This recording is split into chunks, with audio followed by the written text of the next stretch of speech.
ಮಾಲಿಕೆ 7. ಮಾಲಿಕೆ ವಿಶೇಷ ಸಕ್ರಿಯ ಲೇಖಕರು. ತಿಂಗಳ ವಿಶೇಷ ಲೇಖಕ BS ಜಯಪ್ರಕಾಶ್ ನಾರಾಯಣ ಅವರ ಕಾದಂಬರಿಗಳು. ಪುಸ್ತಕ ಪರಿಚಯ 7. ಪುಸ್ತಕದ ಹೆಸರು ಪರ್ವಕಾಲದ ಪುರುಷೋತ್ತಮ. ಇಂಗ್ಲಿಷ್ ಮೂಲ ಸಂಜಯ್ ಬಾರು, ಕನ್ನಡಕ್ಕೆ BS ಜಯಪ್ರಕಾಶ ನಾರಾಯಣ. ಅಭಿಪ್ರಾಯ ಅಮಿತ್ ಕಾಮತ್. ಓದುತ್ತಿರುವವರು ರಮೇಶ್ ಥಳಿ. ಮೊದಲಿಗೆ ಕೃತಿಯ ಅನುವಾದಕರಿಗೆ ಅಭಿನಂದನೆಗಳನ್ನು ಸಲ್ಲಿಸಬೇಕು. ನಾನು ಇದುವರೆಗೆ ಓದಿರುವ ಅನುವಾದಿತ ಕೃತಿಗಳ ಪೈಕಿ ನಿಸ್ಸಂದೇಹವಾಗಿ ಇದು ಅತ್ಯುತ್ತಮವಾಗಿದೆ. ಎಲ್ಲಿಯೂ ಅನುವಾದಿತ ಕೃತಿ ಎಂದು ಅನಿಸದಷ್ಟು ಸರಳ ಶೈಲಿಯಲ್ಲಿ ಕನ್ನಡಕ್ಕೆ ಅನುವಾದಿಸಿದ್ದಾರೆ. 90ರ ದಶಕದಲ್ಲಿ ಭಾರತದಲ್ಲಿದ್ದ ರಾಜಕೀಯ ಅಸ್ಥಿರತೆ, ಕೆಟ್ಟ ಆರ್ಥಿಕ ನೀತಿಗಳಿಂದ ಉಂಟಾದ ಆರ್ಥಿಕ ಮುಗ್ಗಟ್ಟು, ಬದಲಾಗುತ್ತಿದ್ದ ಜಾಗತಿಕ ರಾಜಕೀಯ ಸನ್ನಿವೇಶಗಳಂತಹ ಸ್ಥಿತ್ಯಂತರದ ಕಾಲಘಟ್ಟದಲ್ಲಿ ಭಾರತದ ಆಡಳಿತದ ಚುಕ್ಕಾಣಿ ಹಿಡಿದ ಶ್ರೀ PV ನರಸಿಂಹರಾಯರು ಭಾರತವನ್ನು ಸಂಕಷ್ಟದಿಂದ ಪಾರು ಮಾಡಲು ತೋರಿದ ಧೈರ್ಯ ಮತ್ತು ಜಾಣ್ಮೆಯ ಕುರಿತ ಮಾಹಿತಿಯನ್ನು ಪುಸ್ತಕವು ಒಳಗೊಂಡಿದೆ. ಅಲ್ಪಮತದ ಸರ್ಕಾರದ ನೇತೃತ್ವ ವಹಿಸಿದ್ದರೂ ತನ್ನ ರಾಜಕೀಯ ನಡೆಗಳ ಮೂಲಕ ಭಾರತವನ್ನು ಸುಸ್ತಿದಾರ ದೇಶ ಎಂಬ ಹಣೆಪಟ್ಟಿಯಿಂದ ರಕ್ಷಿಸಿದ ಗರಿಮೆ PVN ಅವರದ್ದು.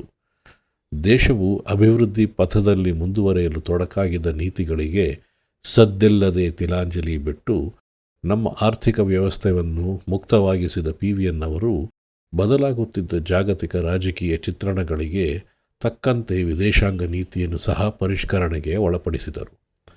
ನೆಹರು ಗಾಂಧಿ ಕುಟುಂಬದ ವಶದಲ್ಲಿದ್ದ ಪಕ್ಷಕ್ಕೆ ಸುಮಾರು 2 ದಶಕಗಳ ನಂತರ ಆಂತರಿಕ ಚುನಾವಣೆ ನಡೆಯುವಂತೆ ಮಾಡಿದ್ದು ಅವರು ಯಾರ ಮುಲಾಜಿಗೂ ಒಳಗಾಗಿರಲಿಲ್ಲ ಎನ್ನುವುದನ್ನು ತೋರಿಸುತ್ತದೆ. ಕಾಂಗ್ರೆಸ್ ಪಕ್ಷದ ಒಳಗೆ ಮತ್ತು ಹೊರಗೆ ಎದುರಾದ ವಿರೋಧ ಮತ್ತು ಸವಾಲುಗಳನ್ನು ಸಮರ್ಥವಾಗಿ ನಿಭಾಯಿಸಿದ್ದು ಸಹ ಅವರ ಹೆಗ್ಗಳಿಕೆ. 90ರ ದಶಕದ ದುರವಸ್ಥೆಗೆ ಜಾಗತಿಕ ಕಾರಣಗಳು, ಇದಕ್ಕೆ ಭಾರತೀಯ ರಾಜಕೀಯ ವ್ಯವಸ್ಥೆಯ ಕೊಡುಗೆ, ನಮ್ಮ ದೇಶವು ಅಳವಡಿಸಿಕೊಂಡಿದ್ದ ಕೆಲವು ನೀತಿಗಳ ಹುಳುಕುಗಳು ಮತ್ತು ಪ್ರಪಂಚದೆಲ್ಲೆಡೆ ನಡೆಯುತ್ತಿದ್ದ ಪಲ್ಲಟಗಳನ್ನು ಗುರುತಿಸುವಲ್ಲಿ ಅಧಿಕಾರಿ ವರ್ಗವು ವಿಫಲವಾಗಿದ್ದು ಮುಂತಾದ ವಿಷಯಗಳ ಬಗ್ಗೆ ವಿವರವಾದ ಮಾಹಿತಿಗಳಿವೆ. ಆಗಿನ ಕಾಂಗ್ರೆಸ್ ನಾಯಕತ್ವ ತಮಗೆ ಪ್ರತಿಸ್ಪರ್ಧಿಗಳೆಂದೆನಿಸಿದವರನ್ನು ಮೂಲೆಗುಂಪಾಗಿಸಿದ್ದು, ಬಾಲಬಡುಕರಿಗೆ ಸಿಗುತ್ತಿದ್ದ ಮಾನ್ಯತೆ, ಭಾರತದಲ್ಲಿ ಪ್ರಾದೇಶಿಕ ಪಕ್ಷಗಳ ಉಗಮಕ್ಕೆ ಪೂರಕವಾದ ವಾತಾವರಣ ಸೃಷ್ಟಿಯಾದ ಬಗೆ ಮುಂತಾದವುಗಳ ಬಗ್ಗೆ ಉಲ್ಲೇಖವಿದೆ.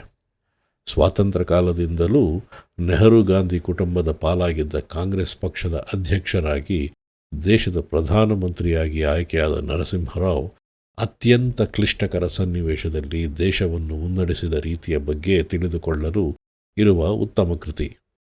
ಇಂತಹ ಅಪರೂಪದ ವ್ಯಕ್ತಿತ್ವದ ನಾಯಕನನ್ನು ನಿವೃತ್ತಿ ನಂತರ ಅವರ ಪಕ್ಷ ಮತ್ತು ದೇಶವು ನಡೆಸಿಕೊಂಡ ರೀತಿ ಮಾತ್ರ ದುರದೃಷ್ಟಕರ.